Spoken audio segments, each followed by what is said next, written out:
Hello dear students, welcome to Anvesha Ghosh Academy. I am your Anvesha ma'am. Today I am going to discuss on ICC 10 Physics Chapter Force. The topic of today's discussion will be on definition of force and how force has been derived according to Newton's second law of motion and its mathematical derivation. So let's see. So firstly, what do you mean by force? Force is a pushing or pulling. Force, it is a push or pull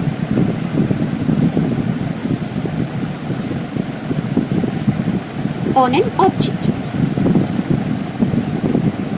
What will be the consequences of force? Force results into which phenomena?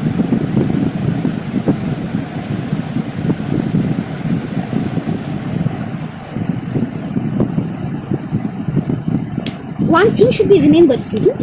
One thing should be struck in your mind that force may or may not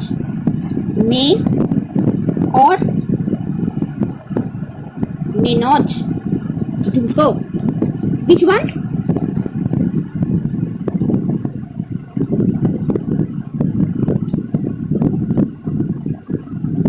Move a static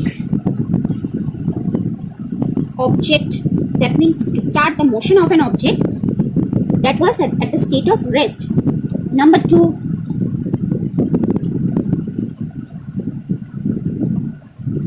stop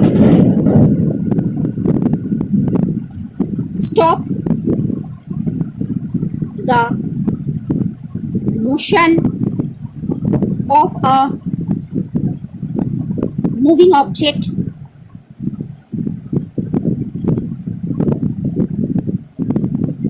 into the state of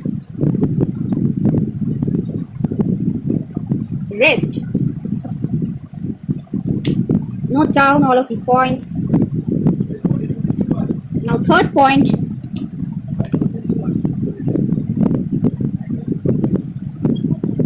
may or may not change the speed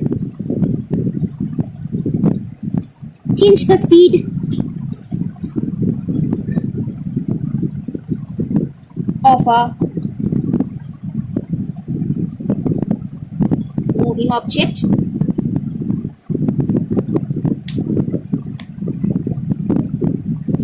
Then number 4, may or may not change the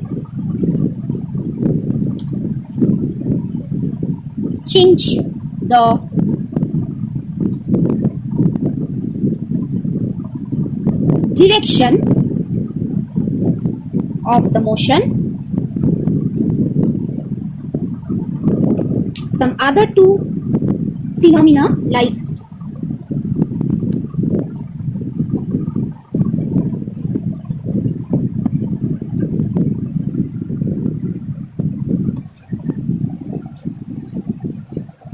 reflection, calm. I'm writing from here. Number 5, change the size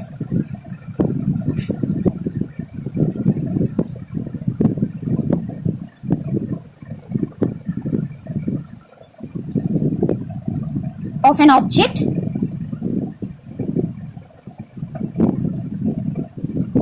and the shape as well.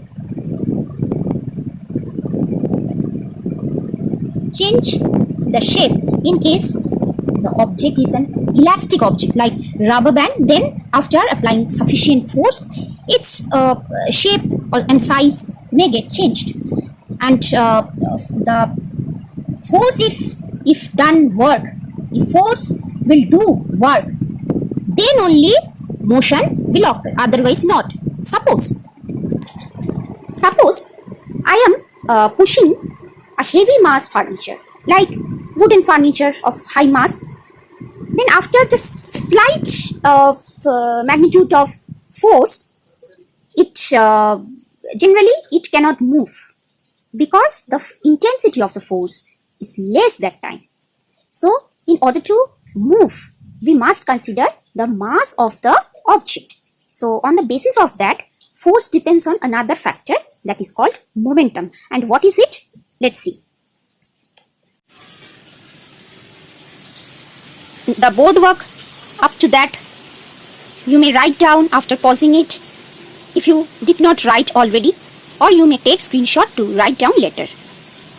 Okay. Now, what is momentum and how it relates with force?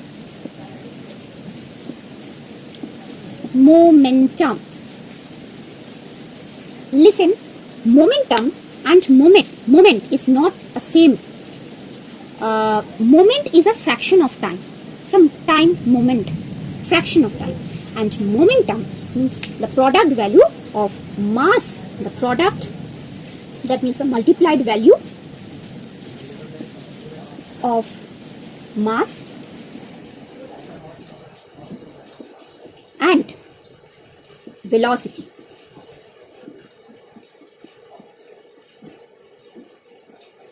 As because mass is a scalar quantity, that means it has only the magnitude, no direction. Scalar physical quantity, and velocity is a vector quantity. Vector quantity, that means it has both magnitude and value and direction. If this term would be scalar, then we call it as the speed, not the velocity. Speed means the difference between that. Sometimes you get puzzled, you get confused about these two terms.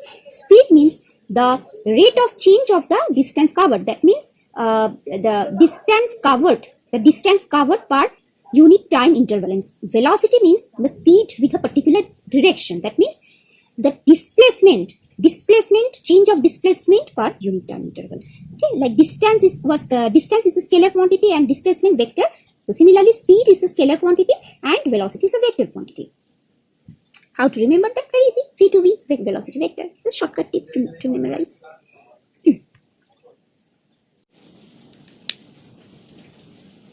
So we can say that momentum is equal to mass or small m into velocity or small v.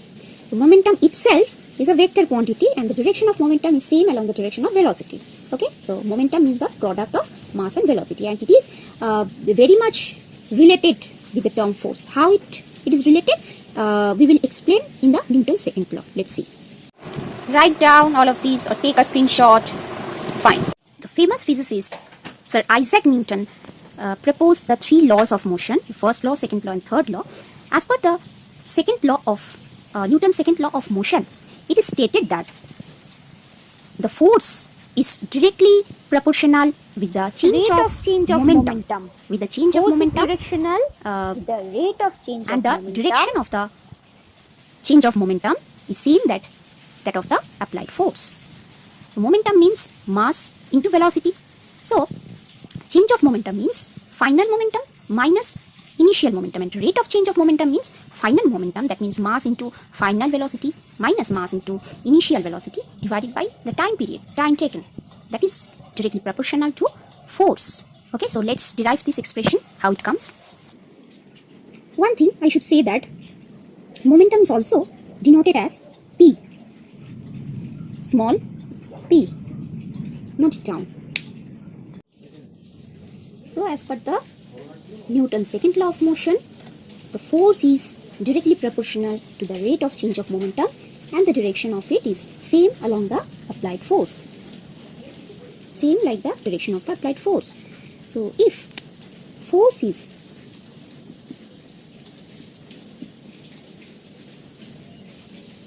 capital F, initial velocity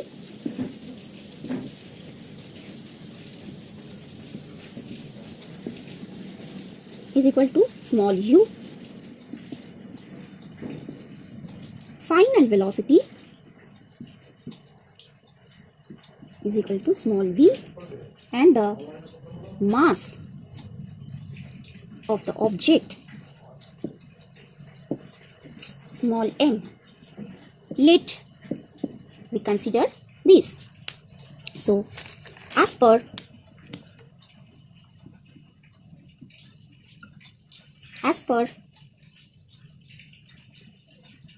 Newton's second law of motion,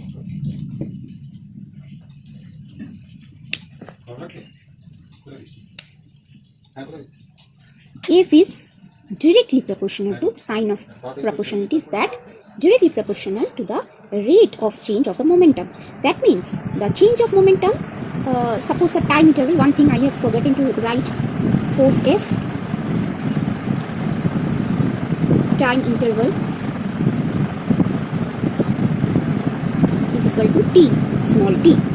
So F is directly proportional to mv minus mu, as because the final momentum is m into the final velocity, the mass into final velocity with the same v, and likewise the initial momentum mu. mv minus mu divided by, as because it indicates the rate, so divided by small t. Therefore, or if directly proportional to take m as a common factor, v minus u whole within bracket divided by this thing. Write down the v carefully. You will be confused with the pattern of v, small v and small u. V minus u divided by t. Okay, so after taking n as a common factor, as because n will be multiplied, can be multiplied with both the v and u. That's why. Or we can alternatively write it as the F is directly proportional to m into small a. Now another factor, why does it mean the small a? It means the acceleration. Take a screenshot. Fine. Now in that case we can write down a means acceleration. That means the rate of increasing of velocity. The final velocity v, initial velocity u. So rate of increasing of velocity will be final velocity minus initial velocity, that is v minus u divided by t.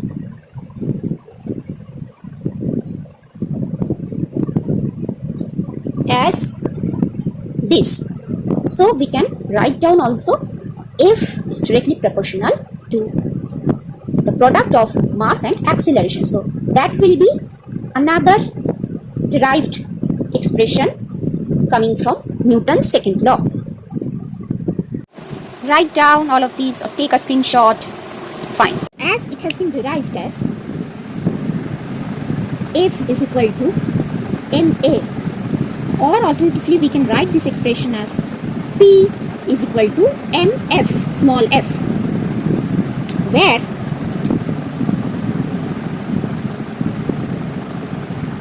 f, or not small p, then it will be momentum, capital P, then it will be called force. M,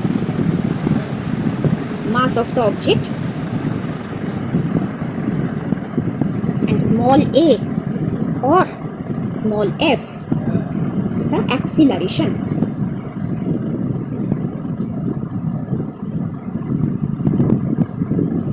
Of the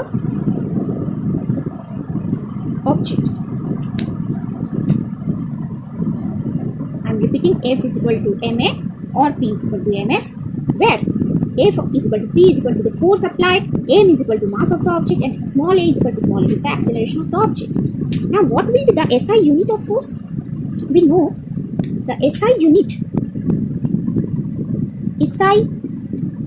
of mass is kg, kilogram, kg,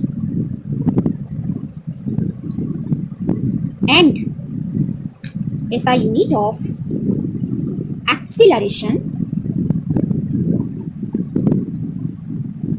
the rate of increasing of velocity, that means unit of velocity in SI unit, that is meter per second, divided by second. So meter per second square. Meter per second square, or it is also called m into s to the power minus 2. So the unit of SI unit of force will be.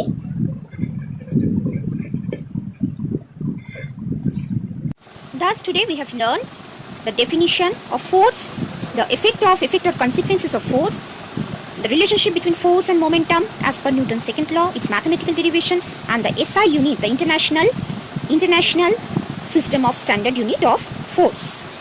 Take a screenshot or you may write down. Thank you. That's all for today. Bye-bye.